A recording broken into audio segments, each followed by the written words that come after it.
Venu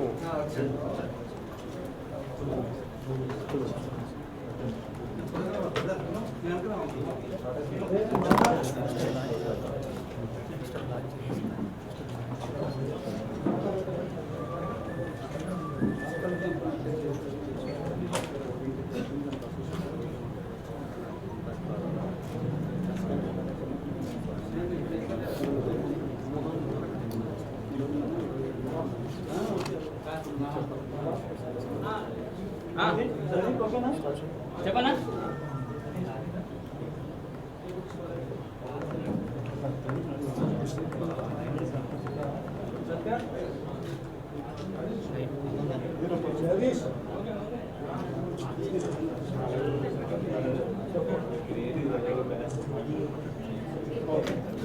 hands కిందకి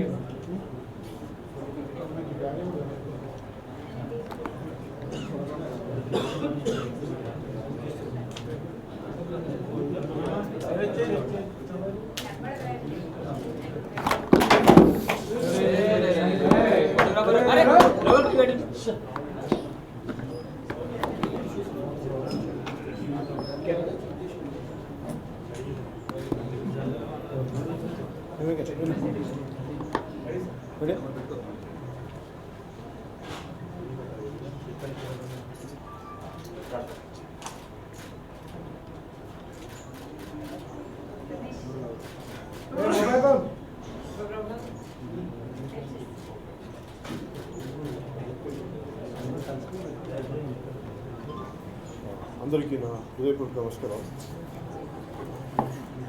జనసేన పార్టీని స్థాపించింది 3వ సంవత్సరం. ఈ సందర్భంగా నేను అందరికీ మీరు ఇచ్చిన సపోర్ట్కి, ముఖ్యంగా మీడియా వైపు నుంచి మీరు ఇచ్చిన ప్రతి ఒక్కరి సపోర్ట్కి, అలాగే అభిమానులకి, జలుబు వాయిస్ అందరికీ నా హృదయపూర్వక నమస్కారాలు. ఈరోజున జనసేన పార్టీ ఆవిర్భావ దినోత్సవం 3వ సంవత్సరం. పార్టీకి అన్ని రకాలుగా సహకరించిన మీడియా ప్రతినిధులందరికీ, జర్నలిస్టులకి, ప్రతి ఒక్కరికి మీ ప్రెస్ మీట్ సందర్భంగా ప్రతి ఒక్కరికి నా హృదయపూర్వక కృతజ్ఞతలు తెలియజేసుకుంటాను. అలాగే పార్టీకి అండదండలుగా ఉన్న అభిమానులకి, పార్టీ సపోర్టర్స్కి, కార్యకర్తలకి, అందరికీ ప్రతి ఒక్కరికి పేరు పేరున నా హృదయపూర్వక ధన్యవాదాలు తెలియజేసుకుంటున్నాను. పార్టీ నిర్మాణ కార్యక్రమాల్లో మొన్న చెప్పాను, స్టార్ట్ చేసిన లాస్ట్ మన మీటింగ్లు, చేనేత కార్యక్రమాలు చెప్పాను. సో దానికి తగ్గట్టుగానే ఈ ఆవిర్భావ దినోత్సవ సందర్భంగా ఈరోజు పోర్టల్ స్టార్ట్ చేయడం జరిగింది.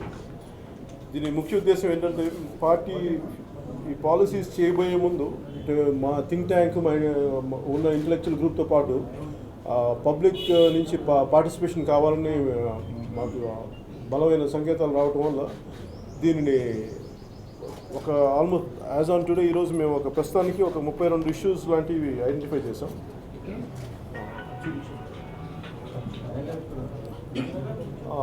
ముఖ్యంగా మనకి ల్యాండ్ ఎక్విజిషన్, మైనింగ్, అగ్రికల్చర్, వ్యవసాయం, అలాగే ఇటువంటి ఒక 32 ఇష్యూస్ని ప్రజల నుంచి, అంటే వాళ్ళ మేధావుల దగ్గర నుంచి, విద్యార్థుల దగ్గర నుంచి, ఇంక్లూడింగ్ హౌస్ వైఫ్ దగ్గర నుంచి కూడా మేము ఒపీనియన్స్ తీసుకుంటున్నాం ప్రతి ఒక్క 32 ఇష్యూస్ మీద. సో ఆ పోర్టల్లోకి ఒకసారి లాగిన్ అయితే మటుకు వాళ్ళ అభిప్రాయాలు తెలియజేయచ్చు. కాకపోతే చాలా సంక్షిప్తంగా ఒక 2500 మాటల్లో సంక్షిప్తంగా వాళ్ళు చెప్పగలిగేది చాలా స్పష్టంగా, సూటిగా చెప్పాలి. అలాగే వాటిలో బాగా సరిగ్గా చెప్పాలంటే అంటే వాళ్ళ అభిప్రాయాన్ని చాలా జాగ్రత్తగా పంపించిన వాళ్ళందరినీ కూడా మేము కొంత ఐడెంటిఫై చేసి జూన్ నుంచి మేము పార్టీ నిర్మాణ కార్యక్రమాలు స్టార్ట్ అవుతుంది. దాంట్లో భాగంగా ముఖ్యంగా మీకు 2019 ఎన్నికలకి యువతకి పెద్దపీట వేయదలుచుకున్నాం పార్టీ తరఫు నుంచి. మోర్ దెన్ 60% యూత్ లీడర్షిప్ని మేము టార్గెట్ చేస్తున్నాం. అలాగే ముందు లీడర్స్ని ఐడెంటిఫై చేయడానికి జూన్ నుంచి మేము ఒక ప్రణాళిక ప్రక్రియ మొదలు పెట్టబోతున్నాం. నెక్స్ట్ మార్చ్కి జనసేన పార్టీ ఫుల్ ఫ్లెజ్డ్గా పొలిటికల్ పార్టీగా, అంటే అన్ని రకాలుగా మరి ఒక సరైన దశలో ఉంటుందని నేను ముందుకు తీసుకెళ్ళాను. మా ప్రయత్నం మేము చేస్తున్నాం అన్ని రకాలుగా. సో అలాగే ఈ సందర్భంగా ప్రతి ఒక్కరికి హృదయపూర్వక ధన్యవాదాలు తెలియజేసుకుంటూ మీ అభిప్రాయాలు చేయవలసిందిగా మనస్ఫూర్తి కోరుకుంటూ సెలవు తీసుకున్నాం. Thank you. మీరు ఒకసారి చెప్పండి. ఒకసారి ఉందండి. రెండు స్టేట్స్లో రిజిస్టర్ చేశాం పార్టీని. స్టేట్ ఎలక్షన్ కమిషన్ నుంచి మాకు గుర్తింపు ఉంది 2 స్టేట్స్ నుంచి. కాబట్టి దీన్ని ఎలా ముందు పార్టీ నిర్మాణ కార్యక్రమాలు చేయబోయే ముందు మాకేంటంటే చాలా బలమైన కార్యకర్తలు ఉన్నారు ప్రతి చోట, ఇంక్లూడింగ్ కర్ణాటక, తమిళనాడు దగ్గర బోర్డర్ ఏరియాస్లో, ఇంక్లూడింగ్ ఒడిశా దగ్గర. కాబట్టి మాకు సమస్యలు ఏంటంటే ప్రజలు మా మీద, అంటే ఆ కార్యకర్తలు కానీ ప్రజల మీద నమ్మకాన్ని ముందుకు తీసుకెళ్ళగలిగే సరైన యువ నాయకత్వం కోసం, అంటే ఎలాంటి వాళ్ళని తీసుకురావాలి, వాళ్ళు ఎలా బయటకు వస్తారనేది అందరం కూడా చాలామంది రావాలని బయటకు ఉంటుంది. కాకపోతే వాళ్ళందరూ రప్పించే విధానాలు ఏంటనే విధి విధానాల గురించి మేము ఆలోచిస్తున్నాం. దాంట్లో ముందుగా మేము జూన్ నుంచి స్టార్ట్ చేయబోతున్నాం. అది it's too early to say నేను ఎట్లా మేము వాళ్ళని బయటకు రాదలుచుకుంటున్నాం అనేది. అలాగే తెలంగాణలో కూడా ఈక్వల్గా చేయబోతున్నాం. పూర్తి స్థాయిలో పోటీ చేస్తాం వచ్చే ఎన్నికలు 2019. ప్రస్తుతానికి అంటే నాకు పొత్తులు ఇవన్నీ నాకు తెలియదు, కానీ ప్రస్తుతానికి ఖచ్చితంగా పోటీ చేస్తాం. రెండు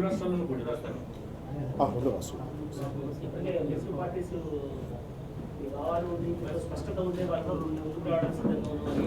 అంటే వాళ్ళకి స్పష్టత ఇవ్వబోయే ముందు ఏంటంటే, ముందు మా నిర్మాణం, పార్టీ నిర్మాణం ఇవన్నీ జరిగిన తర్వాత మాకు కూడా ఒక బలమైన అవగాహన ఉంటుంది. అది అయిన తర్వాతే అంటే వాళ్ళ ఏంటి మీ పొత్తు పెట్టుకోబోయేది కూడా అంటే మన కమ్యూనిస్ట్ పార్టీలు కానీ ఇవన్నీ ఏంటంటే చాలా వామపక్ష పార్టీలు కూడా, ఏ పార్టీ అయినా సరే చాలా బలమైన నిర్మాణాలు కలిగి ఉన్న పార్టీలు. వాటితో మేము కలిసి పనిచేయాలన్నా కానీ, ఏ విధంగా ఎలాంటి పొత్తులు కుదుర్చుకోవాలనుకున్నా కానీ మేము కూడా అలాంటి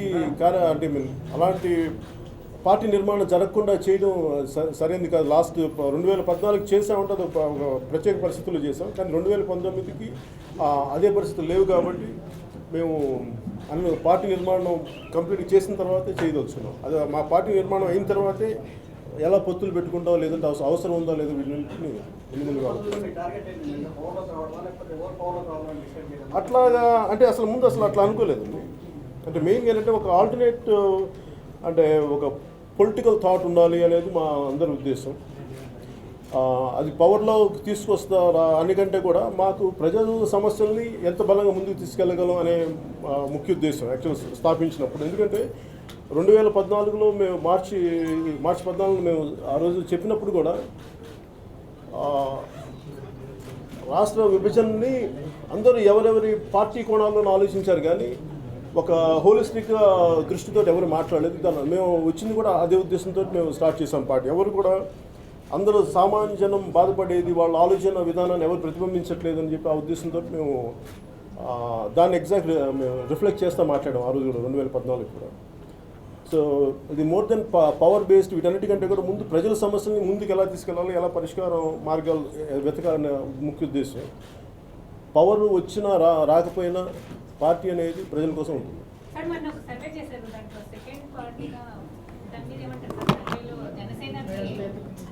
సర్వే చేయించారు కానీ అట్లాగా నేను ఆలోచించాను.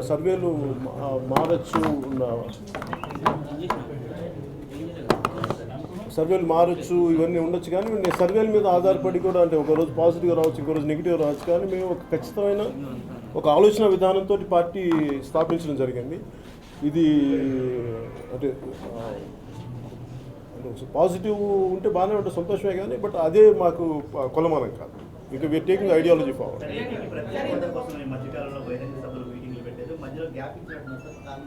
గ్యాప్ ఇవ్వడానికి ఫస్ట్ అంటే వాళ్ళందరూ కోరింది ఏంటంటే, మాకు ఎగ్జామ్స్ టైం మాకు ఇప్పుడు అందరికీ మార్చి నుంచి మా దాకా. అందుకని విద్యార్థి సంఘాలు అందరూ కూడా రిపీటెడ్ రిక్వెస్ట్ ఇచ్చిన పార్టీ ఆఫీస్కి. సో దానివల్ల కొద్దిగా ఏప్రిల్ మే దాకా ఆలోచిస్తాం.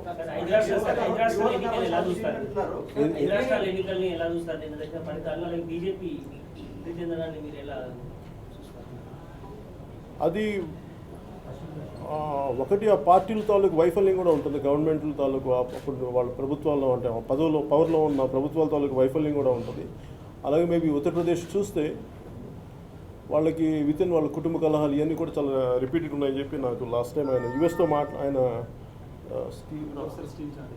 స్టీవ్ జార్డన్ కూడా నాకు ఆ రోజున అఖిలేష్తో పనిచేసిన ఆయన కూడా అందుకు కూడా ఏంటంటే వాళ్ళ కుటుంబ కలహాలు కొంచెం ఇంపాక్ట్ ఉంటుంది, అది అది మరి ఎలా దాన్ని బయటకు వస్తారని చెప్పి ఆయన కూడా ఒకలాంటి డౌట్ ఎక్స్ప్రెస్ చేశారు రోజున. ఈరోజు అదే నిజమైందండి. సార్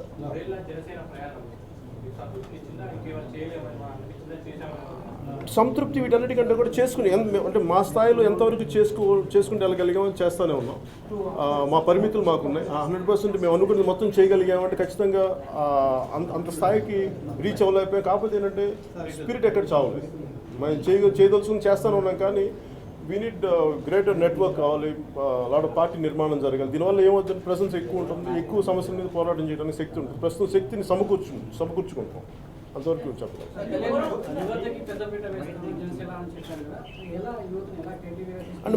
అంటే నేను ఇప్పుడు ఆ ప్లాన్స్ యాక్షన్స్ ఇప్పుడు నేను చెప్తే అది ఏమైపోతుందంటే నాకు పత్రికా ముఖంగా చెప్పగలిగేది కాదు, మీడియా ముఖంగా చెప్పగలిగేది కాదు.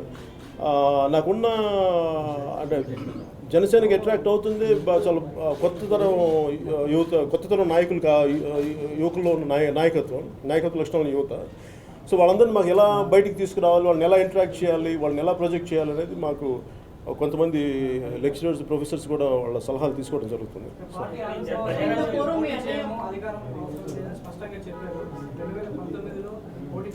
2014 సంగతి అండి మాట్లాడారు.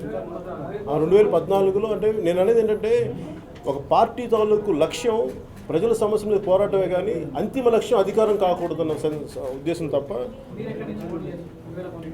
నేను అంటే ఒకటేంటంటే మన ఆంధ్రప్రదేశ్ సంబంధించినంత వరకు వెనకబడిపోయిన జిల్లా Anantapur.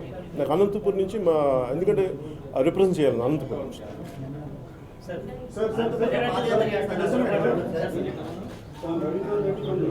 Sir sir please please.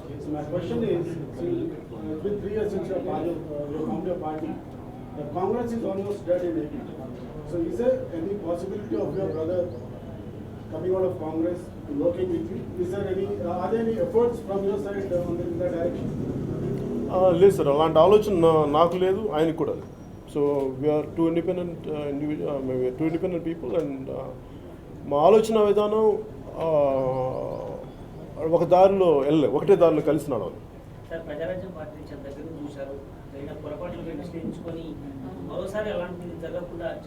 అందువలంటే అంటే మీకు పార్టీ నిర్మాణం కొంచెం మెల్లిగా జాగ్రత్తగా అంటే ఆచితూచి అడగడానికి కూడా కారణం ఏంటంటే ప్రజారాజ్యం చూశాను, మనుషులు రకరకాల పార్టీల నుంచి వచ్చి వాళ్ళ స్వలాభాల కోసం, వాళ్ళ వ్యక్తిగత లబ్ధి కోసం ఆ పార్టీని ఒక సరైన విధి విధానాల్లో వెళ్ళనివ్వకుండా అంటే వాళ్ళ వ్యక్తిగత ఎజెండాస్ పట్టుకొచ్చారు ముందుకి. సో అలాంటి జరగకుండా ఉండాలని నేను కొంచెం కాపు కాయాల్సిన అవసరం ఉంది నాకు. అందుకని కొంచెం విమర్శలు ఉన్నా కానీ ఎందుకు జాగ్రత్తగా వెళ్తానంటే గతంలో జరిగిన అనుభవాల దృష్ట్యా కొంచెం జాగ్రత్తగా ఆలోచించి అడిగేస్తాను. ఓకే సార్, ఒక చెప్తాను.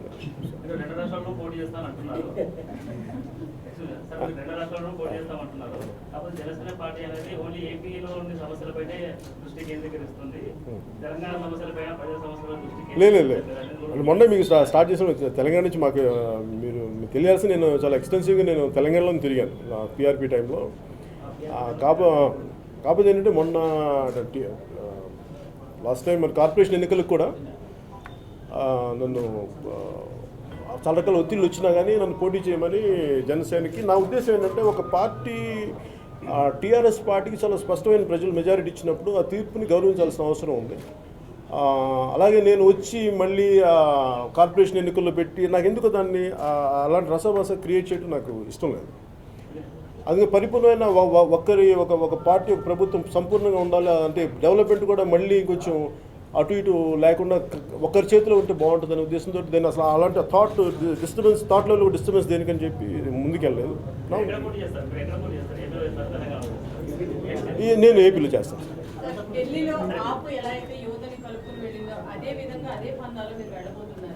అంటే నాకు తెలియదు ఆపు ఆవిర్భావం ఎట్లా ఉంది నాకు తెలియదు, కానీ ఇది నాకేంటుంటుందంటే ఎక్స్ట్రీమ్లీ ఐడియలిస్టిక్గా నేను ఆలోచించాలని ఉంటుంది నాకు వ్యక్తిగతంగా. కానీ వాస్తవంగా చూస్తే మనకి సీనియర్ పొలిటికల్ లీడర్షిప్ అవసరం ఉంది. అలాగే ఓన్లీ అసలు కంప్లీట్ ఐడియలిస్టిక్ బేస్డ్కి వెళ్దామంటే చాలా కష్టం అవుతుంది. అందుకంటే ఎంతో కొంత ఒక ప్రాగ్మాటిక్ ఒక ప్రాక్టికల్ అప్రోచ్ ఎంత విధి విధానాలు ఎంత ఫ్లెక్సిబుల్గా ఉండాలి, అట్ ది సేమ్ టైం మన ఐడియాలజీ నష్టపోకుండా ఎలా ముందుకు తీసుకెళ్లాలన్నది ఆలోచన. ఇప్పుడు ఈ కాలంలో యువత అందరూ కూడా కమర్షియల్ గోల్ ఓరియంటెడ్ గా వెళ్తున్నారు. యువత ఈ రాజకీయాలు ఇవన్నీ అంటే కనుక ఈ లాంగ్ డిస్టెన్స్ ప్రజలకు అనుకూలంగా చేయాల్సినది ప్రాఫిట్ లేనివి. ఆ విధంగా యువత అంటే కరెక్ట్ అయిన యువత, కరెక్ట్ ఐడియాలజీ ఉన్న యువత వస్తారు చాలా మంది ఉన్నారు. అని మనం ఎప్పుడు యూత్ని ఎప్పుడు అండర్మైన్ చేయాలి. వాళ్ళు చాలా Sir, you consider yourself still part of NDA? అది అంటే నేను లాస్ట్ టైం ఎన్డీఏ, ఈసారి ప్రస్తుతం as on now I'm not a part of NDA right now this second Is there any chance that you will get back into NDA and contest in 2019? As on today it's too early to say sir, as on now. But for me right now because నేను ఎందుకంటే వాళ్ళ side నుంచి నేను ఎలాంటి పదవులు తీసుకోలేదు. నేను వాళ్ళకి ఏంటదని విశ్వాసంగా చేసింది ఏంటంటే, మీరు ఆంధ్రప్రదేశ్ స్పెషల్ కేటగిరీ స్టేటస్ ప్రత్యేక పరిస్థితులు ఉన్నాయి కాబట్టి ఆదుకుంటారు, నిలబడతారనే ఉద్దేశంతో నేను ఎలాంటి ఆశించకుండా చేశాను. అవి నెరవేర్చినప్పుడు నేను వాళ్ళతో ఎన్డీఏతో ఉన్నాను అనుకోవడం అది ప్రజా వ్యతిరేకమైన ఆలోచన విధానం అవుతుంది. అందుకని నేను ప్రభుత్వాన్ని ఎట్లా చూస్తారంటే, అంటే మీరు ప్రత్యేక రాజకీయ పార్టీగా పోతున్నారంటే ఉన్న ప్రభుత్వం పైన మీరు స్టాండ్ ఎలా ఉండబోతున్నారు? మీరే ఒక పార్టీగా పోతున్నారండి. అవును సార్. నాకు ఎలా ఉందంటే తెలుగుదేశం పార్టీకి సంబంధించినంత వరకు మేము కలిసి పనిచేసాం. ఈ రోజుకి నేనేంతో వాళ్ళ అనుభవజ్ఞులు చంద్రబాబు ముఖ్యమంత్రి గారి తాలూకు అనుభవం కావాలి అని ఉన్నాయి. కాకపోతే ఏంటంటే ఇంకా వెళ్ళాల్సినంత రీతిలో ప్రజలకి సరిగ్గా అందట్లేదు. పాలసీలు ఇంకా ముందుకు తీసుకెళ్ళచ్చు, బలంగా తీసుకెళ్ళచ్చు ఉంది. కాకపోతే ఏంటంటే నేను ఒకళ్ళ తాలూకు అనుభవాన్ని నేను అంత చాలా sudden I can't believe it. అంటే ఇప్పుడు నేను అనేది అంటే ఇంక్లూడింగ్ మనకి ఉదాహరణకి ఆ రోజున మన ప్రధానమంత్రి గారు ఎన్డీఏ మన సెంట్రల్ హాల్లో ఉన్నప్పుడు ఆయన అన్నది ఏంటంటే, అంతకుముందు వచ్చిన ప్రధానమంత్రులు కూడా చాలా బాగా చేశారు, నేను ఒక్కనే కాదు అన్నది ఆయన చెప్పారు. అంటే ఏంటంటే నేను ప్రీవియస్ తాలూకు పార్టీలు కానీ ప్రభుత్వాలను కానీ తాలూకు పనితీరుని చాలా ఈజీగా అండర్మైన్ చేయలేము. అది అవివేకం అవుతుంది. అలాగే నా ఉద్దేశం ఏంటంటే ప్రభుత్వం పనితీరుని చాలా ఈజీగా నేనంటే పార్టీ రాజకీయ పార్టీ అంటే ప్రభుత్వంలో ఉన్న ఏ పార్టీని దుయ్యపట్టడం అనేది సరైన విధానం కాదు. I prefer a constructive criticism. దానివల్ల ఏమనిపిస్తుంది, ఒకసారి వాళ్ళకి సపోర్టింగ్ అని ఉన్నట్టు అనిపిస్తుంది. కానీ నా ఉద్దేశం ఏంటంటే వాళ్ళ తప్పుల్ని సరైన విధి విధానాలతో వెళ్ళెత్తి చూపాలి.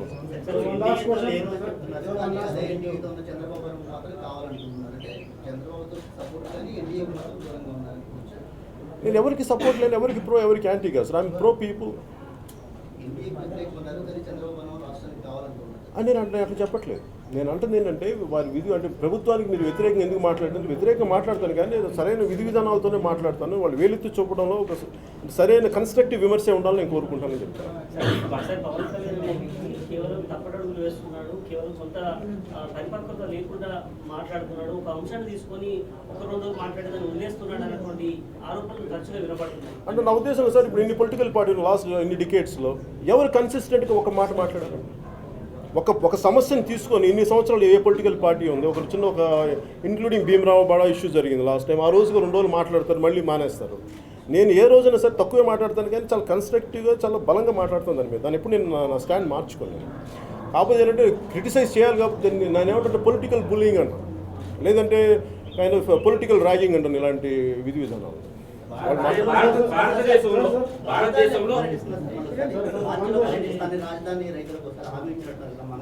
ఏంటి సార్ మంగళగిరి వెళ్ళినప్పుడు మార్చిలో రాజధానిలో పర్యటిస్తారు, మరోసారి రైతుల సమస్యలు తెలుసుకుంటున్నారు, వెళ్ళే ఆలోచన ఉంది? ఇంకా ప్రస్తుతానికి ఇంక లేదండి. అంటే నాకు ఈ మొన్న నేను ఎక్కడికి వెళ్ళినప్పుడు నాకు రిపీటెడ్గా వస్తుంది ఏంటంటే, అది మన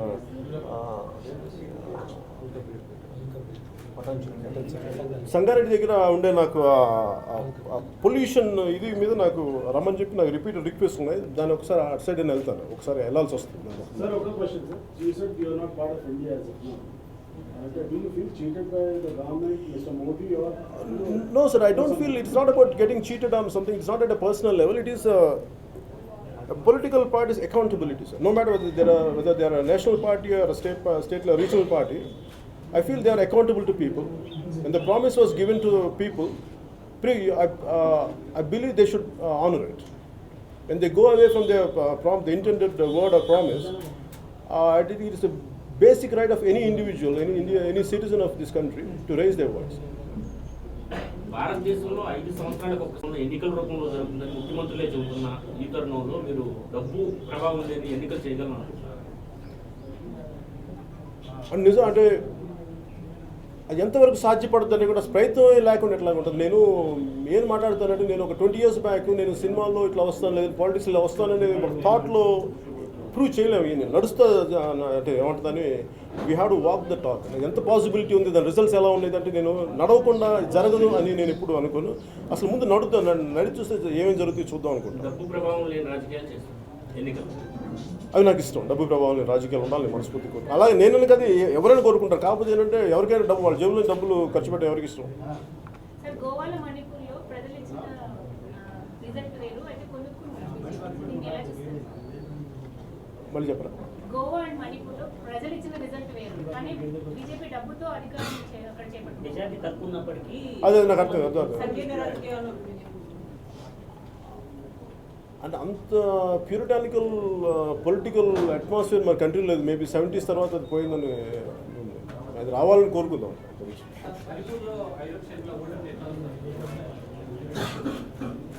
అంటే నాకు ఇది గోపీచంద్ గారి ధర్మవటి కథ గుర్తొస్తుంది. అంటే ఎవరైతే నువ్వు అంటే దూరం నుంచి చెప్తే మేము ఉంటాం, కానీ నువ్వు మాకు ఓటు నువ్వు మాకోసం పోరాటం చేస్తావంటే అది పాప నిజంగా చాలా బాధ కలిగింది.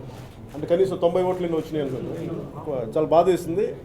ఆవిడకి ఎంతో కొంత సపోర్ట్ ప్రజలు ఇంకా ఇచ్చి ఉండాల్సి, నిలబడి ఉండాల్సి. ఎందుకంటే వాళ్ళకున్న మరి ఆ ప్రత్యేకమైన చట్టం ఏదో ఉందో, ఆర్మీ చట్టం, దాని తాలూకు కష్ట నష్టాలు ఏమైనా తెలియదు. కానీ నాకు ప్రత్యేకించి నాకైతే వ్యక్తిగతంగా ప్రజలు ఆవిడ తరఫు ఇంకొంచెం ఉంటే బాగుండేది అనిపిస్తుంది.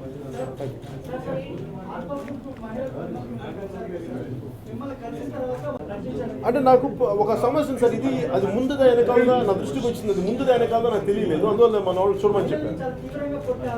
అది నన్ను కలవకు ముందు వచ్చిందా కలిసిన తర్వాత వచ్చిందా అనేది నాకు తెలియలేదు. అదొకటి అది నాకు అంటే ఒక పత్రికాముఖంగా మీడియాలో వస్తే నేను నమ్మగలను, కానీ సోషల్ మీడియాలో వచ్చేది అది ఫ్యాబ్రికేటెడ్ లేదా నిజమా ఇవన్నీ ఒకసారి శోధించిన తర్వాతే మాట్లాడాలి. మహిళా దినోత్సవం కూడా చాలా మంది మహిళలను అరెస్ట్ చేశారు. దేనికండి?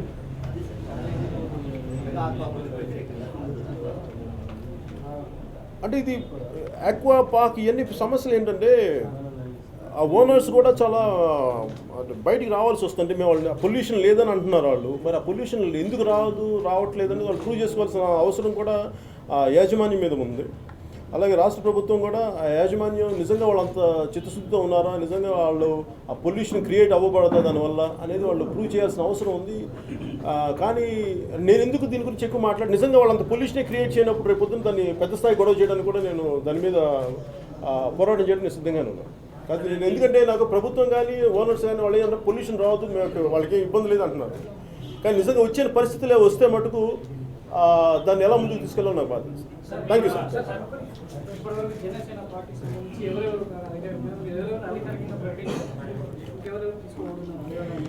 అంటే పార్టీ స్ట్రక్చర్ నేను ఆలోచిస్తుంటే ఇందాక మీరు ఇక్కడ అడుగుతున్నారు. సో నేనేమంటానంటే కొంతమంది అనుభవం అవసరం ఉంది పార్టీకి. గతంలో కూడా నన్ను అడిగినా కానీ నాకేంటంటే అలాంటి అనుభూతులు నేను తీసుకుంటాను ఖచ్చితంగా. కాకపోతే ఏంటంటే వాళ్ళకి కొంత ప్రజలకు సమస్య మీద చాలా అవసరాలు ఉండి అంటే అవగాహన ఉండి నిలబడగలిగే వ్యక్తులు ఉన్నారు కొంతమంది. మరి వాళ్ళు ఎలాంటి పరిస్థితులు తీసుకోవాలి, ఎంత తీసుకోవాలి అనేది అంటే నాకు భయం వల్ల ఏంటంటే నేను ప్రజారాజ్యంలో దెబ్బతిన్నాను కాబట్టి ఎంత స్థాయి వాళ్ళతో ఎలా మాట్లాడాలి, వాళ్ళు ఎంత నన్ను నమ్ముతారు, లేదంటే ఒక ట్రస్ట్ ఫ్యాక్టరీ ఎట్లాంటి క్రియేట్ చేయొచ్చు, ఎలాంటి ప్లాట్ఫామ్లో ట్రస్ట్ ఫ్యాక్టరీ డెవలప్ వస్తుంది అనేది ఆలోచించాను.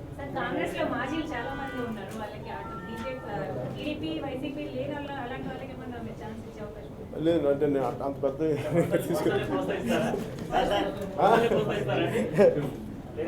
ఏదో లేదు, నా ఉద్దేశం ఏంటంటే ఒక యూత్ బేస్డ్ పొలిటికల్ పార్టీ చాలా మంది వాల్యూ బేస్డ్ ప్రయత్నం అయితే చేస్తున్నాం, చూడాలి ఎంతవరకు సహకరిస్తాం. Only youth only 2 years time ఉంది కదా.